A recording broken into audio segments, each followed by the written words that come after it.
Kò sí retirement age fún ìbálòpọ̀ gẹ́gẹ́ bí ìdáhùn sí ìbéèrè yìí. Tí obìnrin ó fi dàgbà, tí ó fi darúgbó, ó ní ìmọ̀ sáyẹ́ǹsì sọ fún wa pé obìnrin lè máa ní ìbálòpọ̀. Kódà tó bá ti jẹ́ pé obìnrin ò ṣe nǹkan oṣù mọ́ gan, ìgbà yẹn lobìnrin nílò ìbálòpọ̀ jù. Then fún àwa tí à ń sọ wípé a ti ń relent nípa àwọn post tá à ń post nípa ìbálòpọ̀, mi fẹ́ sóyìnbó rẹ̀ kí Facebook má capture wa. Kì í ṣe pé a relent, ṣe pé a relax. Ṣẹ́rí, we don't just come here to come and speak because we feel like speaking. I just feel like talking. I just come and talk. We talk because we have gotten facts that will be educative, that will better the life of people. We don't just talk for the fun of it. You understand? So for people who are always coming to DM to say, oh, you've not been talking much about this thing again, sex education, etc. We don't just close your eyes, open it and say something because you want to appear on the screen. No. That's why you see there are some topics that when we work on it, even to be able to translate them from English to Yoruba because we said our page is a dialect page. You understand? We said this is a dialect page. So can't reinterpret, can't gather facts because orí afẹ́fẹ́ la wà. We can't be saying trash. Lè mọ́ sọ nǹkan tó wrong. Because professors are here, people are watching all over the world, scientists are here. You can't mention a term that does not exist and you say you are a scientist. They will ask you which university did you graduate from. You can't be saying nonsense. So, nǹkan tẹ́ máa jókòó wò láàrin ìṣẹ́jú mẹ́ta mẹ́rin yẹn, 3-minute video yẹn, it takes days for me to be able to gather this information, read, and make sure that I'm dishing out the right information. So for those who are saying àwọn pro-esh, àwọn ọ̀rọ̀ sex someone bíi tìgbà kan, we don't just say things. Tá bá gather ìbéèrè, irú ìbéèrè yìí tí mo gbé sókè yìí nísìn, a rí wípé it's just one of the thousands of questions tá à ń rí. Bá ṣe ń rí la máa ṣiṣẹ́ lé lórí. A lè máa sọ̀sọ́kúsọ. Scientists will probe us. They will ask you that, where did you get this term? Even tó bá ṣe presentation gan, all this normal presentation we do in school, as much as your work is meaningful, ó lè jẹ́ ọ̀rọ̀ kan làwọn prof yẹn máa mú. They will tell you, what do you mean by this? And you can't be saying what is not correct. So gbogbo àwọn nǹkan yẹn, we have to get it and we must know that it's correct before we dish it out. So that's why at times, when there are other things we talk about on our page. Yes, this page has been in existence for so many years, not even today. So this area of this sex education is just an aspect of it. It's not based on pé bóyá ọ̀rọ̀ yìí nìkan là ń sọ lórí page wa. You understand? So that is what we are saying. We have always been working every day to make sure we dish out the correct information. So lórí ìbéèrè yìí ni wípé kò sí àkókò ìfẹ̀yìntì tá à ń pè ní retirement age fún dídó. Gbogbo obìnrin tọ́lọ́run dá, gbogbo ọkùnrin tọ́lọ́run dá lọ́lọ́run fún ní oore ọ̀fẹ́ láti lè ní ìbálòpọ̀ títí ọjọ́ ogbó ni. A sì ti jẹ́ kó yé wa wípé ìbálòpọ̀ fún obìnrin ó ṣe pàtàkì, pàápàá jùlọ fún èèyàn tó bá ti lọ́kọ. Ẹni tí ò bá ní ọkọ mọ́, ọ̀tọ̀ nìyẹn. Ọlọ́run mọ bí ó ṣe take care àwọn yẹn. Bẹ́ẹ̀ fún ẹni tó lọ́kọ, oúnjẹ tó rí nítòsí, ebi rẹ̀ ò lè pa ọ́ bí ètò ọ̀hún rí nítòsí rẹ̀. Obìnrin tí ò bá lọ́kọ, ara rẹ̀ ò lè dá láàmú tó bí ìgbà téèyàn lọ́kọ. Ẹni tó ti lọ́kọ, definitely àwọn neuro reactions tó máa ṣẹlẹ̀ lára rẹ̀ ó máa yàtọ̀ sí èèyàn tó jẹ́ sisi tàbí ẹni tó yẹ pé bóyá logistic kan ṣẹlẹ̀ tí ò sí ọkọ pẹ̀lú rẹ̀ mọ́. So èèyàn tó bá dàgbà tó darúgbó kò sí excuse fún dídó. Dídó ó jẹ́ ọ̀nà kan gbòógì tí Ọlọ́run fi ń wo ọ̀pọ̀lọpọ̀ àìsàn nínú ara. Àwọn bí orí fífọ́, bí ara gbígbóná, bí ìju. Fine, a mọ̀ wípé títí di ìsìn ìwé àbí ìmọ̀ kò tíì fún wa ní nǹkan kan pàtó tí ń fa oyún ìju. Gbogbo obìnrin tọ́lọ́run dá ló ní tendency láti ní fibroid. Torí tá a bá sọ lára àwọn health benefit of ìbálòpọ̀ ni pé wọ́n ní ó máa ń ṣe kíni, ó máa ń prevent ìju. Bí aláwọn míì tí wọ́n wà nílé ọkọ náà tí wọ́n ní ìju. A wá rí wípé tá a bá wá ìmọ̀ nípa ìju yìí, ìwé jẹ́ kó yé wa pé kò tíì sí the true cause of fibroid. Even àwọn medical doctor gan, àwọn tó wà ní medical line gan, wọ́n jẹ́ kò tíì sí cause of ìju. ó jẹ́ growth of tissues nínú ara. Torí ẹ̀ náà máa ń sọ fún wa tá a bá ń ṣe nǹkan oṣù wa ká má máa mu omi tútù, ká má máa mu kóòkì nǹkan tútù. Because as much as tó bá mú, ẹ mọ̀ pé inú ni àwọn omi tútù yẹn ó lè frozen àwọn ẹ̀jẹ̀ yìí tó máa mú kán thick. Ẹ rí i pé tóbìnrin bá ṣẹ̀ṣẹ̀ bímọ, wọ́n á ní kó máa mu tíì gbóná, tí ó bá lágbára tíì kó máa mu nǹkan gbóná, èyí tí ó bá lè mu nǹkan gbóná yóò máa mu omi gbóná kí ẹ̀jẹ̀ yẹn lè melt out. Wọ́n sì sọ pé kó máa mu omi tútù tó ní ice block. Nítorí wípé tútù ó lè mú kẹ́jẹ̀ yẹn tún wá kí kó tún wá sùn. So gbogbo obìnrin, kódà ọmọ ọdún 12 mi gan wà tó ní ìju. Gbogbo obìnrin tó bá ti ní tó bá ti ń ṣe nǹkan oṣù ló ní tendency àti ní fibroid. So ẹ má máa fi ojú ẹ̀ wò pé bóyá nítorí wípé ẹnìkan kò tí ì bímọ, kò tí ì lọ́kọ, òun ló jẹ́ kó ní fibroid. Ẹlòmíì náà lọ́kọ tó ní fibroid. Bẹ́ẹ̀ ìbálòpọ̀, ìwé jẹ́ kó yé wa wípé í máa ń ṣe kíni, ó lè dín tendency àti ní ìju kù. Nítorí wípé mechanical work tí okó á ṣe nínú ara obìnrin yẹn ó lè wọ́ gbogbo àwọn ẹ̀jẹ̀ tó ti lẹ kí mọ́nú, ó lè wọ́ jáde. Nígbà míì àìdókó déédé gan ó lè fast forward menopause fún obìnrin míì. Àwọn obìnrin míì wà dé age of 43, 44 wọ́n láwọn ò rí nǹkan oṣù àwọn mọ́, àìdókó déédé ni. So okó dídó fún àgbàlagbà ó dára. Torí pé yàtọ̀ fún gbogbo àwọn àǹfààní tí ń bẹ nínú ìbálòpọ̀ pé ó máa ń lower blood pressure, ó máa ń jẹ́ kí ara dán, ó máa ń mú kí kéèyàn ó sùn nítorí melatonin tó wà nínú àtọ̀, then torí prolactin tó jẹ́ relaxation hormone.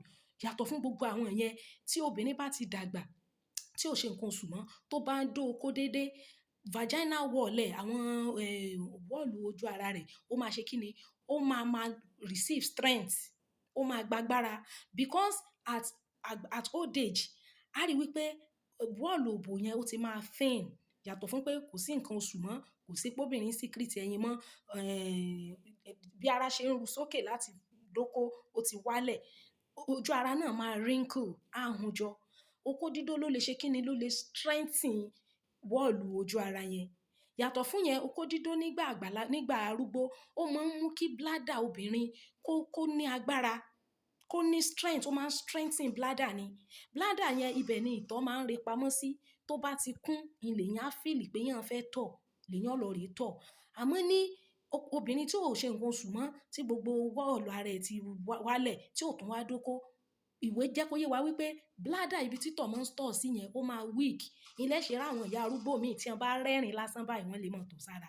Tí wọ́n bá wúkọ́ báyìí wọ́n lè máa tọ̀ sára. Nítorí pé bladder wọn ò fi bẹ́ẹ̀ strong mọ́. But at that age tí wọ́n bá ń dóko déédé, okó máa fún bladder wọn ní agbára. The bladder will be strong láti hold ìtọ̀.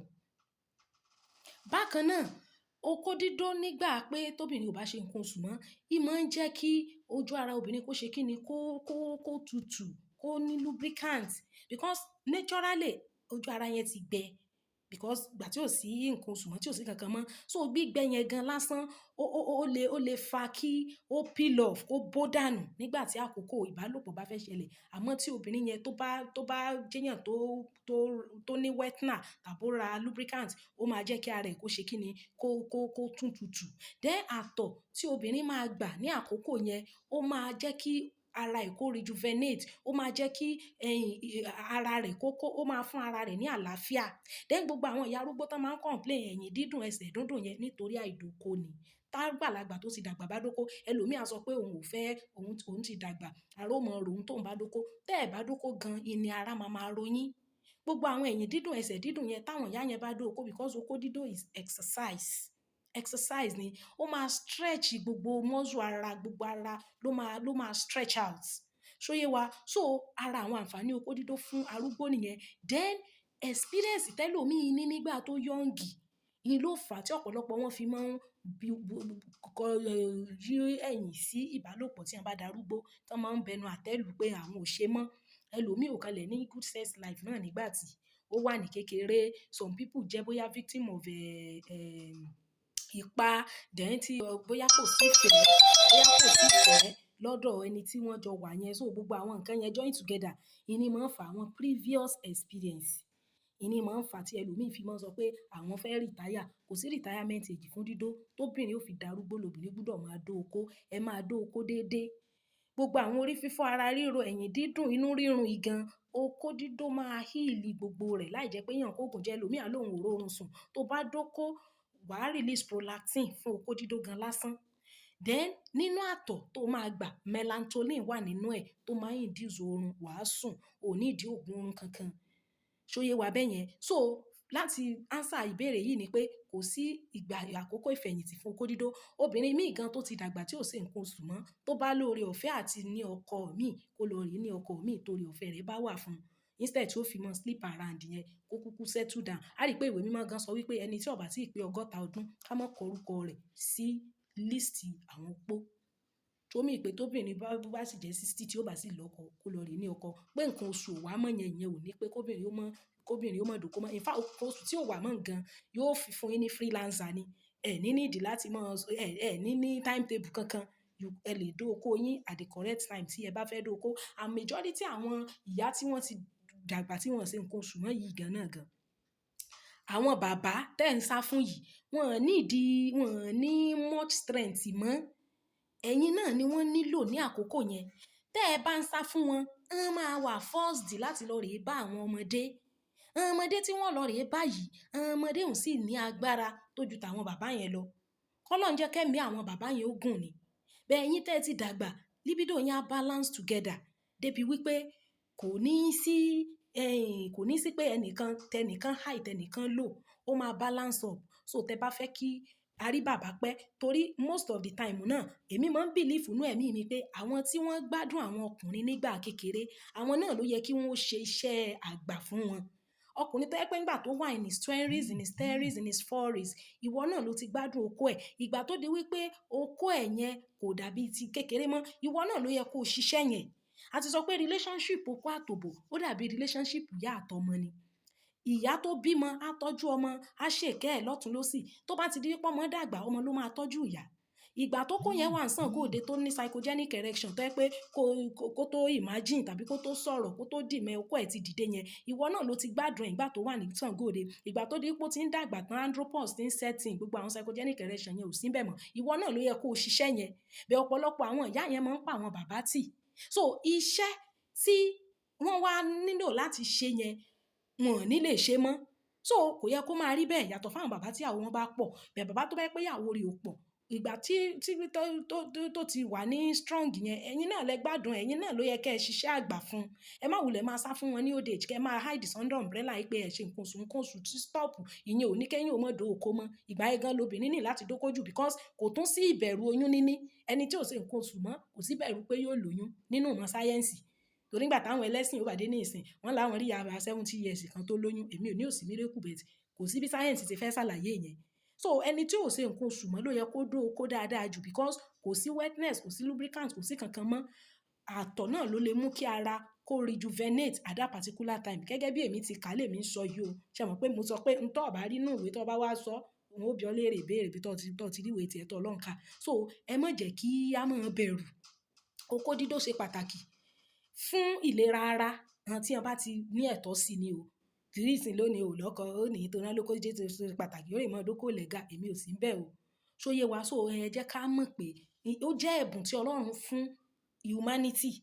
Fún àwọn tán bá decide pé àwọn ò fẹ́ lọ síbẹ̀, ọ̀tọ̀ nìyẹn, choice ni. Bẹ́ẹ̀ fún àwọn tí wọ́n ní oore ọ̀fẹ́ sí, tí wọ́n ti dàgbà, tí wọ́n sì lọ́kọ, tẹ́ ẹ bá sì lọ́kọ mọ́ is a different thing. But if you still have ọkọ, ẹ dó okó déédéé. Period yín tí ò wá mọ́, ìyẹn kò stop nǹkankan. Ẹlòmíì á ní rárá àtọ̀ sínú, kò sí bóun ó ṣe. Tó bá receive àtọ̀, ó máa jáde padà. Nǹkan oṣù tóbìnrin ń ṣe, unfertilized egg, ẹyin tí ò di ọmọ, àti wall of the uterus, ara womb àti àtọ̀, gbogbo àwọn nǹkan tó wà nínú ló ń jáde lára obìnrin. So ìgbà tí ẹyin obìnrin ò ti secrete ẹyin mọ́, tí kò dẹ̀ sí pé wall of the uterus ń ṣẹ́ẹ̀dì mọ́, ìní ò jẹ́ kẹ́jẹ́ ò wá mọ́. So kì í ṣe pé àtọ̀ tó ń gbà ìní period tó ń ṣe. Débi wípé ńgbà tó ṣe period mọ́, àtọ̀ wà dì sí ọ nínú. Àwọn ibi tí wọ́n ti rí gbogbo àwọn myth yẹn, àwọn assumption, superstition tí ó exist ẹni. So àwọn tí wọn ò ṣe nǹkan oṣù mọ́ ló yẹ kí wọ́n ó dóko jù. Nígbà míì gan tóbìnrin ò bá ṣe nǹkan oṣù mọ́ tó bá dóko, àwọn ẹ̀jẹ̀ tó ti sá pamọ́ tó ti lẹki mọ́nú gan tún lè tún forcefully jáde nínú kọ́lọ́fín wọn tí wọ́n wà. Bẹ́ẹ̀ ni, ẹ rá àwọn obìnrin míì tán láwọn ti ṣe nǹkan oṣù tipẹ́, àwọn dóko báyìí, àwọn rẹ́jẹ̀ ẹ̀jẹ̀ yẹn tún wá dúdú. Ó máa dúdú because gbogbo àkókò tí àwọn premature menopause tí obìnrin ò tí ì dàgbà tó ti sáré stop period ẹ̀ nítorí àìdóko déédéé ni. Ṣóyé wa, so gbogbo àwọn ẹ̀jẹ̀ tó ti lẹki mọ́nú yẹn okó máa ṣe kí ni, á bá yín ti gbogbo ẹ̀ jáde síta. So kò sí retirement age. Àwọn ọkùnrin míì náà wọ́n mọ̀ ní obìnrin kan ò ṣe nǹkan oṣù mọ́, àwọn ò ní dọ́dọ̀ rẹ̀ mọ́. Gbogbo yẹn fake ni. Fake ni. Okó dídó òun ló ṣe pàtàkì nínú ìrìnàjò pé èèyàn àti èèyàn wọ́n ṣe ìgbéyàwó. Òun ló lè bond tó lè mú kí ìfẹ́ wá torí a sọ wípé tó bá báyàn ṣe wàá release oxytocin, òun ló máa so yín pọ̀. Wàá release àwọn hormones tó máa bring about affection for the person. Torí ẹ̀ náà ṣe ní ìwọ ẹni tó bá tí ì fẹ́ mọ́ lọ rèé dó ẹni yẹn. Tó bá ti dó ẹni yẹn ọkàn rẹ̀ á attach mọ́. Tó ò bá padà fẹ́ ẹni yẹn mọ́ tó lọ fẹ́yàn míì, ọkàn rẹ̀ sì máa lọ sọ́dọ̀ rẹ̀. Nítorí ẹ̀ lẹ́ ṣe máa rí àwọn míì tí wọ́n ti lọ́kọ tí wọ́n tún mú padà sọ́dọ̀ ẹni tí wọ́n fẹ́ tẹ́lẹ̀. Nítorí bonding tó ti wà láàrin wọn, oore ọ̀fẹ́ Ọlọ́run nìkan ló lè break irú bond yẹn. So ẹ jẹ́ kí a ṣe bí Ọlọ́run ti fẹ́. Ẹ jẹ́ ká ṣe nǹkan tí ò ní pa àwa gan lára fúnra wa. Ẹ má sá fún àwọn bàbá yẹn mọ́. Tẹ́ ẹ bá ń sá fún wọn, wọ́n lọ bá àwọn ọmọdé. Àwọn ọmọdé yẹn ẹ̀mí wọn sì lè mọ́ gùn pẹ̀lú wọn because obìnrin tó ṣì wà in her 20s or 25 or 30s tó lọ fẹ́ bàbá 60, 70. By nature ara obìnrin yẹn ṣì strong. Though a mọ̀ pé àwọn ọkùnrin míì wà tí wọ́n ní oore ọ̀fẹ́ tó jẹ́ pé ẹ rí pé níjọ́ tá a sọ̀rọ̀ nípa andropause, a sọ wípé kì í ṣe gbogbo ọkùnrin ni ó experience andropause. Kì í ṣe gbogbo ọkùnrin ló máa experience droppage in agbára àti dó obìnrin ní old age. But àwọn yẹn they are in their minority. Àwọn ọkùnrin míì wọ́n wà talented tó jẹ́ pé tó bá pé 70 wọ́n á sì máa dóbò bí ọmọ 30 ni. Bẹ́ẹ̀ kí ni percentage àwọn ọkùnrin tán nírú strength yẹn? Even tọ́kùnrin bá erection ọkùnrin tó ti darúgbó, ẹ lè fi wé erection ọkùnrin tó jọmọdé. So irú ọkùnrin yẹn tó bá jẹ́ pọ́mọdé ló wá ṣẹ̀ṣẹ̀ fẹ́, ó lè má lè ní agbára láti take care urge ọmọdé obìnrin yẹn. So ẹ̀yin tẹ́ ẹ jẹ́ ìyá, ẹ̀yin ló yẹ kẹ́ ẹ ṣiṣẹ́ ìgbà ogbó yẹn. Because ìgbà tí bàbá yẹn ti yọ̀ǹgì, ẹ̀yin lẹ jẹ́ gbogbo ṣùmùṣùmù ara wọn tó fi di wípé wọ́n ti weak. Kò yẹ kó jẹ́ pé ẹni tí ò sí ń bẹ̀ nígbà tó kó yẹn ṣì ń nàró dáadáa, ó ní ó wá máa ṣe wàhálà nísìn. So ẹ jẹ́ kí àwọn ìyá kí wọ́n make ara wọn available. Then fún àwa tí à ń béèrè nípa pé ṣé a ṣiṣẹ́ nípa ọ̀rọ̀ sex education mọ́ ni, that is just an aspect of our program here. Àwọn tó ti wà níbí láti 2019, 2020 tó ti ń follow wa, wọ́n mọ̀ wípé this is just an aspect of it. And there is a reason why we visit this aspect, for us to be aware. But this is not the main thing tá à ń ṣe lórí page yìí. We preach, we talk about, we discuss critical issues of life that will benefit people.